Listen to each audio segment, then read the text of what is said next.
是，我想这个谈到中国经济的走向，当然我们接下来就请教老师有关中国经济的一些发展。过去会认为很重要的经济支撑，包含新经济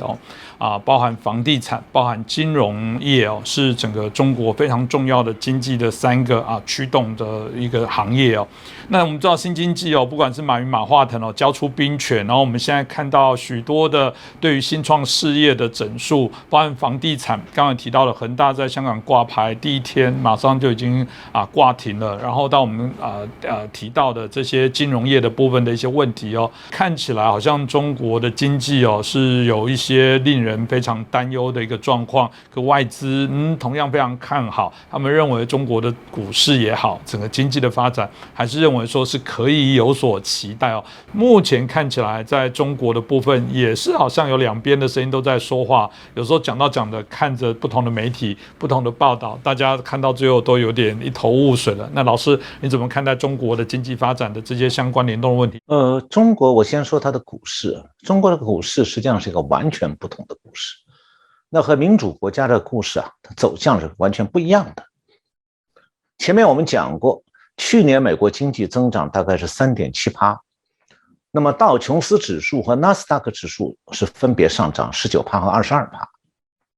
那欧盟经济去年增长4.2%，那欧洲的泛欧指数去年上涨22.5%，那日本经济去年增长2.6%，日经指数去年上涨4.9%。那么中国的经济增长呢？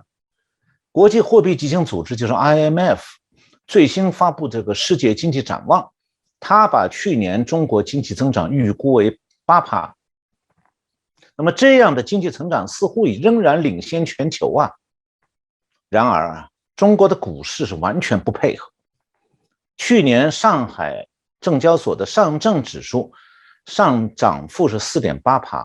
那深圳指数涨幅只有2.7%，不但它不能跑赢美欧日，反而成了这些主要大经济体当中垫底的。那我们在以前节目里也介绍过，中国这个 GDP 数据可能对水夸大，而且呢，连国际货币基金组织这样的机构也会受到影响，跟着夸大。但是呢，股市反映出来的是企业的业绩表现，它很难夸大。或许呢，股市的状态多少可以折射出一点中国经济的真实状况，那就是中国经济远没有中共自己吹的那么好。这个中国有一家媒体在做股市年终分析的时候用了这么一个标题，叫做复盘2021的 A 股市场，今年的投资到底有多难。这篇分析说呢，2021年是投资极为艰难的一年，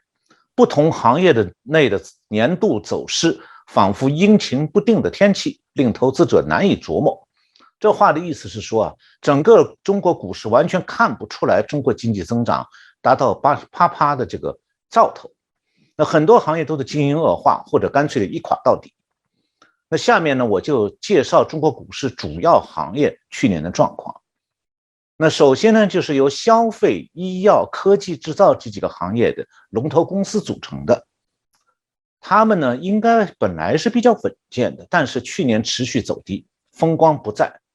中国的证券公司都纷纷下调这些公司的全年盈利预期。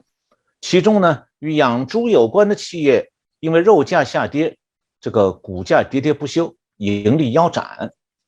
那么金融行业里头，保险公司的股成了行情下跌的重灾区，今年表现垫底，各大保险公司他们的股价一律清一色下跌。那股市行情不好，券商的上市公司的股市行情也跟着下滑，48家上市券商当中39家股价下跌行情。所以呢，这个股价下跌的券商占上市的券商80%以上。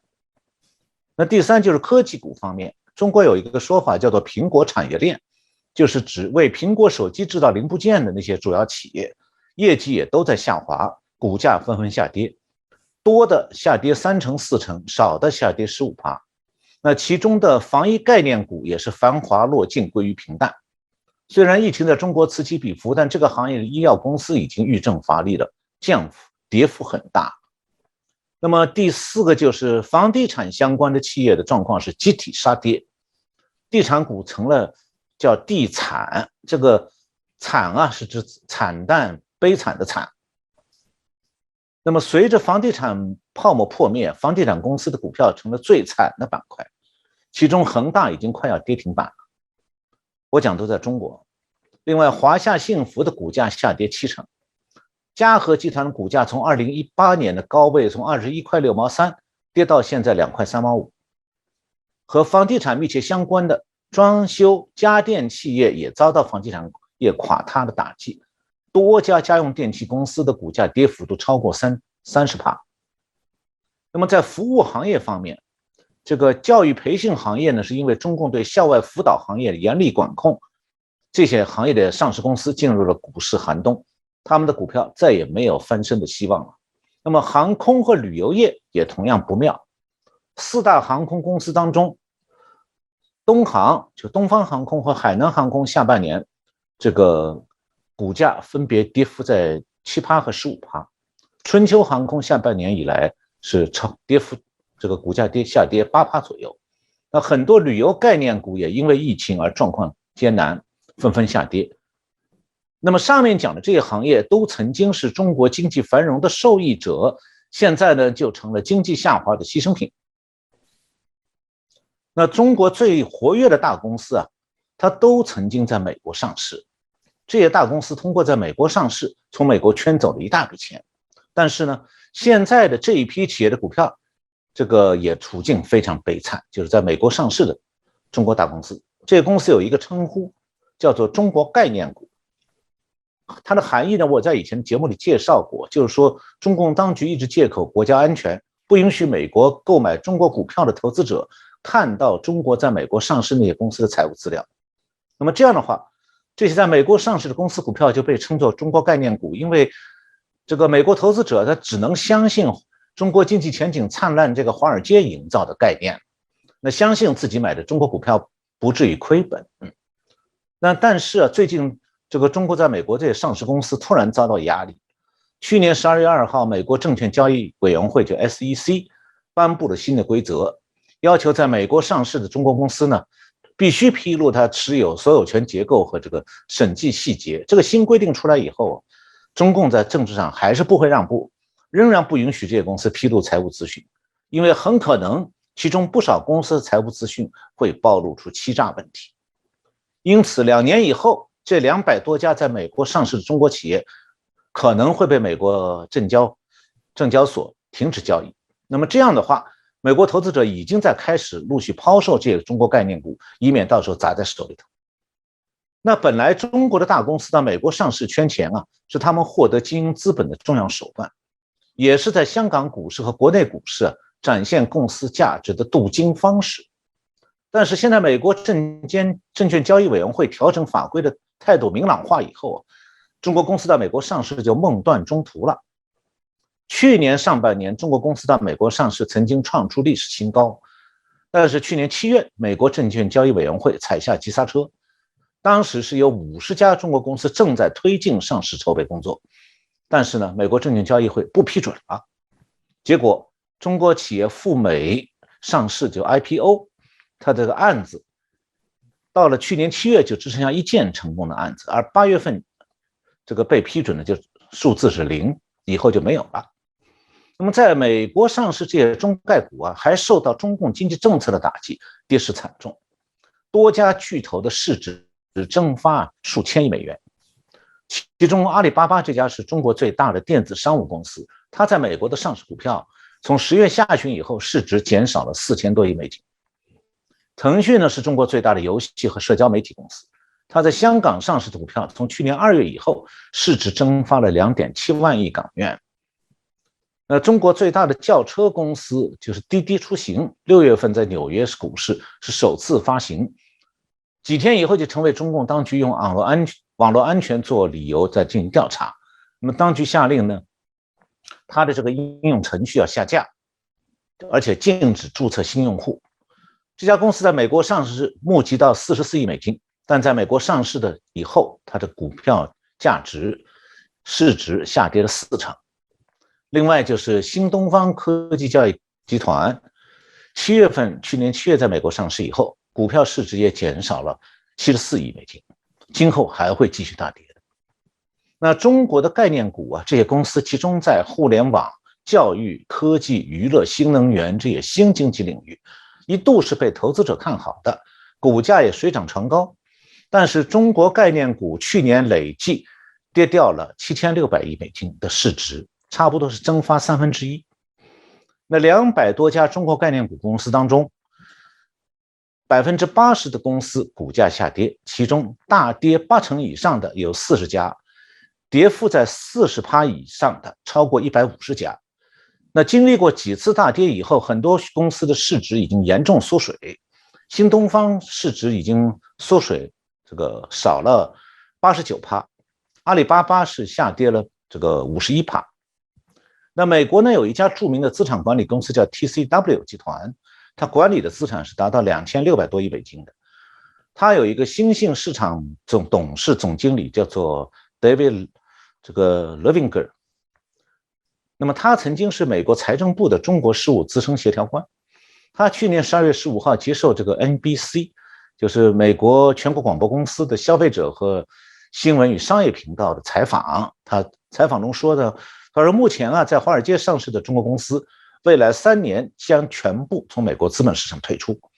所以他说，我认为对许多在美国市场上市的中国公司而言，基本上已经是游戏结束了。The game is over。那么华尔街日报去年12月31号发表了一篇报道，标题是中国企业 IPO 衰落，投资者目光转向亚洲其他地区。这个报道引用高盛集团的一位叫做日本以外的亚洲股权资本市场联系主管叫 William Smiley， 用他的话，他说呢，2021年的一个突出趋势就是投资者对中国以外的市场更感兴趣了，这些市场比以往更红火。那么纳斯达克亚太区的董事长叫 Robert McCooey， 他也说，预计今年到纳斯达克挂牌上市东南亚企业将大幅度增加。那么这些中概股今后怎么办？它只有3种选择：私有化退市、回归港股或者回归中国的 A 股。但是呢，退市是只适合那些股权相对集中、拥有外资股东支持的中小市值公司。由于私有化是需要大量赎回资金的，所以选择私有化退市的公司并不多。那么香港交易它能不能回归港股呢？香港证券交易所是准许在香港2次上市的标准是说，公司的市值要大于30亿港币，并且是已经上市5年，或者市值大于100亿港币，已经上市2年。所以大的中概股公司可能会选择去香港股市去，但是中小市值的中概股就没有办法登陆港股了。至于回归中国股市呢，其实也未必就尽如人意。像 A 股的上海证券交易所和深圳证券交易所的主板市场门槛比较高的，很多的在美国上市的公司没办法满足条件，所以可以想象，他们想回中国的股市上市未必行得通。那么基本上说呢，中国公司通过到美国上市这条路走到头了。与此同时，由于中国企业对美国发行的企业债券接连发生违约，到期不能还本付息，这样的话，在华尔街发债融资这条路也快走到头。那么就这样的话，在华尔街红火了数年的中国概念股就成了末日黄花。那2年以后呢，中概股就可能成为经济史研究的对象。这也折射出来，中国通过国外融资来挽救经济这条套路已经碰壁了，最终呢又反过来让中共面临更多的经济困难。显然的，华尔街的投行在中概股上栽了大跟斗。但是呢，那些一向向客户吹捧中国经济的基金经理们是不甘心的，他们想在 A 股和港股上面稍微挽回点损失，这样才能保住自己的饭碗和地位。所以从去年下半年开始呢，他们又到中国国内股市去趁低买进，想搏一把。那当然了，配合他们这个举动，这些基金经理们就会强调说中国经济还有潜力这个值得投资。那问题是，华尔街投行们呢对中国经济的分析过去的错误太多了。那么现在这些投行基金经理呢，被自己的既得利益捆绑，也不愿意承认自己过去的错误，所以他们的进步是有限的。他们实际上是在帮中共一把。那我们前面讲到，中国股市行情去年是略微上涨，这就还是拜华尔街之赐。就是如果没有华尔街去年这个下半年出手相助，去年中国股市可能和香港股市相似，就年中时候整个股市全年是下跌的。那么今年华尔街能够继续拉抬中国股市吗？恐怕这个机会不多，而且呢，这个能力也有限。